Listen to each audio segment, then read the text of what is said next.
Assalamualaikum warahmatullahi wabarakatuh. Halo teman-teman semuanya, kembali lagi bersama saya Vanita Firdianti. Oke teman-teman, jadi di sini kita sudah memasuki bab yang ketiga, yaitu kita akan mempelajari tentang networking models outline. Nah, di sini materi yang akan kita bahas mengenai satu, yaitu konsep dari model tersebut, yang kedua yaitu TCP/IP model, yang ketiga yaitu encapsulation and decapsulation, yang keempat yaitu OSI layers model. Oke teman-teman, kita masuk pada materi yang pertama, yaitu mengenai konsep model tersebut. Jadi networking model itu sangat berkaitan dengan jaringan komputer, yang mana jaringan komputer itu mengacu pada perangkat komputer yang saling terhubung serta dapat bertukar data dan berbagi sumber daya satu sama lain. Nah, jadi salah satu langkah yang tepat untuk memasuki administrasi jaringan itu, baik dari vendor Cisco, Mikrotik, maupun lain sebagainya, kita perlu menguatkan basic dari fundamental jaringannya terlebih dahulu teman-teman, yaitu salah satunya dengan mempelajari networking models. Nah, jadi networking models itu aturan yang mendefinisikan bagaimana kumpulan komputer agar bisa saling berkomunikasi. Nah, perangkat komputer itu kan ada banyak nih teman-teman dari berbagai vendor. Nah, bagaimana caranya agar berbagai vendor itu dapat saling berkomunikasi? Nah, caranya yaitu kita perlu suatu aturan yang disebut dengan networking models, yang dimana setiap vendor dapat saling berkomunikasi dengan open standard networking models yang tersedia. Nah, jadi nanti vendor itu menggunakan networking models yang sama agar saling dapat bertukar data. Nah, untuk saat ini open standard networking models yang tersedia dan terkenal itu ada dua nih teman-teman, yaitu TCP/IP model dan OSI model. Nah, kita bisa lihat di sini sebelum networking models itu lahir, para vendor itu memiliki networking model masing-masing teman-teman. Di mana pada tahun 1974 IBM membuat networking model bernama Grid System Architecture Network atau SNA. Yang dimana di setiap vendor memiliki networking modelnya masing-masing, maka akan timbul kesulitan untuk berkomunikasi antar vendor. Maka dari itu terciptalah hidupnya networking models untuk mempermudah para vendor dapat saling berkomunikasi. Nah, di sini untuk OSI model dibuat oleh International Organization for Standardization atau ISO. Yang kedua untuk TCP/IP model dibuat oleh US Department of Defense atau DoD. Nah, untuk saat ini networking yang sering digunakan itu ada TCP/IP model.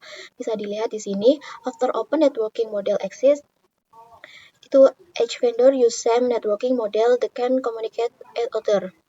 Jadi, di sini setelah beberapa vendor menggunakan networking yang sama, maka mereka akan saling berkomunikasi baik dari vendor 1, vendor IBM, vendor 2, mereka menggunakan networking model yang sama yaitu TCP/IP, maka mereka bisa saling berkomunikasi. Oke teman-teman, kita masuk pada materi yang kedua yaitu TCP/IP model. Nah, jadi TCP/IP model ini merupakan salah satu jenis networking model yang sedang ramai digunakan saat ini. Meskipun OSI model juga banyak digunakan di kalangan media pembelajaran, namun sebenarnya fungsi dari kedua networking ini tuh sebenarnya sama, teman-teman. Nah, jadi TCP/IP itu mendefinisikan suatu protokol agar antar komputer, utamanya yang berbeda network itu bisa saling berkomunikasi. Nah, untuk membantu dalam memahami setiap networking model itu dipecah menjadi dua bagian kecil, teman-teman, yang disebut itu layer. Jadi TCP/IP model itu memiliki layer, teman-teman. Begitu juga OSI model sama memiliki layer. Nah, kalau yang OSI model itu memiliki 7 model, sedangkan yang TCP/IP model secara dokumentasi TCP/IP model terdiri dari 4 layer, namun penerapan dalam real network, TCP/IP model lebih mudah untuk dibagi menjadi 5 layer. Oke, selanjutnya kita masuk pada materi yang ketiga yaitu TCP/IP application layer. Nah, jadi application layer itu berfungsi sebagai antarmuka dengan aplikasi, mengantar bagaimana aplikasi dapat mengakses jaringan, dan kemudian membuat pesan-pesan berskala. Nah, di antara contoh service dari application layer itu seperti HTTP, POP3, SMTP, IMAP, SSH, dan sebagainya. Nah, HTTP itu digunakan ketika kita mengakses suatu web server, teman-teman. Oke, kita masuk pada materi yang selanjutnya yaitu TCP/IP transport layer. Nah, di sini fungsi dari transport layer itu adalah menyajikan atau memberikan service ke application layer atau transfer data. Nah, untuk transport layer terdapat dua protokol yang sering digunakan yaitu TCP dan UDP. Salah satu mekanisme yang disediakan oleh transport layer khususnya pada TCP itu adalah error recovery mechanism. Oke, kita masuk pada materi yang selanjutnya yaitu TCP Network Layer. Jadi network layer itu merupakan layer ketiga baik dari OSI model maupun TCP/IP model. Nah, di network layer ini hanya memiliki satu protokol yaitu IP address. Nah, IP ini menyediakan dua fitur yang sangat penting yaitu addressing dan juga routing yang dimana berfungsi untuk menangani konektivitas dan pemilihan jalur. Nah, kita masuk yang pertama terlebih dahulu yaitu addressing. Jadi, kalau yang addressing itu kembali ke IP address itu sendiri teman-teman, yaitu memberikan nama pada perangkat di jaringan komputer. Karena apa? Karena setiap perangkat jaringan itu memerlukan alamat unik di jaringan sendiri. Jadi, IP address merupakan nama pada setiap jaringan komputer yang digunakan untuk berkomunikasi antar perangkat jaringan. Nah, IP address itu terbagi menjadi dua teman-teman, yaitu yang pertama IPv4 dan IPv6. Nah, untuk yang IPv4 itu terbagi menjadi 4 blok yang dimana setiap blok itu ada 8 bit dan kalau dijumlahkan itu terdapat 32 bit pengalamatan. Nah, untuk yang IPv6 itu terbagi menjadi 8 blok yang mana setiap blok itu ada 16 bit. Dan kalau dijumlahkan itu terdapat 128 bit pengalamatan. Nah, untuk yang kedua itu ada routing. Jadi routing itu adalah salah satu fitur yang disediakan pada IP di bagian network layer yang bekerja layaknya kantor pos, mencari rute tercepat untuk sampai tujuan. Nah, di sini contohnya, misalnya kita ingin mengirimkan surat ke A dan ke B melalui kantor pos. Nah, nanti kantor pos tersebut akan mencari rute tercepat agar surat itu dapat cepat sampai ke A dan B ya teman-teman. Oke teman-teman, kita lanjut pada materi yang selanjutnya yaitu TCP/IP Data Link and Physical Layer. Nah, di sini untuk definisi data link layer itu mendefinisikan protokol yang dibutuhkan pada physical layer. Nah, lalu apa sih itu physical layer? Nah, physical layer itu mendefinisikan cabling pada suatu jaringan komputer, mendefinisikan secara fisik apa yang digunakan untuk menghubungkan antar device. Nah, misalnya nih, teman-teman punya beberapa perangkat, kemudian ingin dihubungkan, maka teman-teman bisa menggunakan perantara wireless yang menggunakan kabel ataupun wireless yang tanpa menggunakan kabel. Nah, salah satu fitur pada data link layer ialah FCS, Frame Check Sequence, yaitu error detection, mekanisme hanya mendeteksi error tanpa recovery. Oke teman-teman, kita masuk pada materi yang selanjutnya yaitu encapsulation and decapsulation. Nah, jadi di sini kita akan membahas bagaimana data itu melewati setiap layernya. Nah, untuk pengertian encapsulation itu adalah proses membungkus data dengan header pada data di setiap layernya.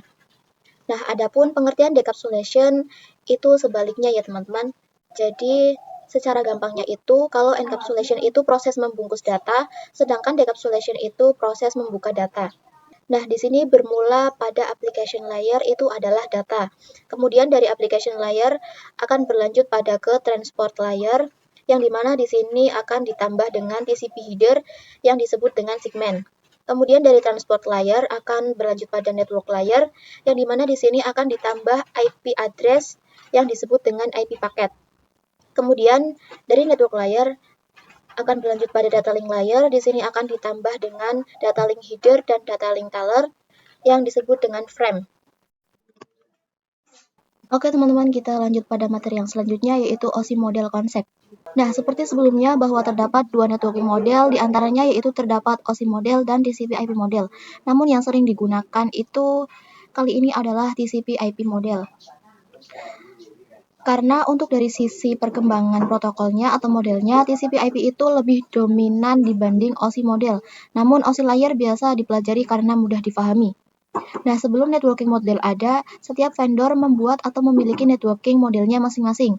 Karena setiap vendor memiliki networking model yang berbeda-beda, maka komunikasi antar vendor sulit dilakukan. Karena usaha untuk membangun suatu jaringan komputer itu sangat besar. Nah, banyaknya vendor tadi itu, bagaimana upaya agar tetap bisa berkomunikasi dengan baik antar vendor satu dengan vendor yang lainnya. Oleh karena itu, dibuatlah sebuah model atau sebuah standar atau spesifikasi minimum oleh ISO atau International Organization for Standardization atau bisa disebut dengan OSI 7 Layer Model. Nah, kemudian pada OSI model juga punya beberapa layer nih teman-teman. Kalau sebelumnya di TCP/IP model itu sekitar 5 layer, sedangkan pada OSI model itu terdapat 7 layer. Kemudian selain pada layernya yang berbeda, itu juga berbeda pada name pada setiap layernya teman-teman. Nah, kalau di TCP/IP itu name-nya itu seperti segmen, IP paket, frame, atau lain-lain. Sedangkan di OSI model itu disesuaikan dengan layernya ya teman-teman. Misalnya pada layar ke-7 itu penamaannya yaitu L7 PDU, kemudian pada layar ke-6 itu L6 PDU, dan selanjutnya di sini. Nah, juga di sini ada istilah lower layer. Lower layer itu berkaitan dengan user interface, data formatting, dan communication session layer 1 sampai 4. Sedangkan upper layer itu berkaitan dengan bagaimana data itu mengalir dari layar 5 sampai layar 7.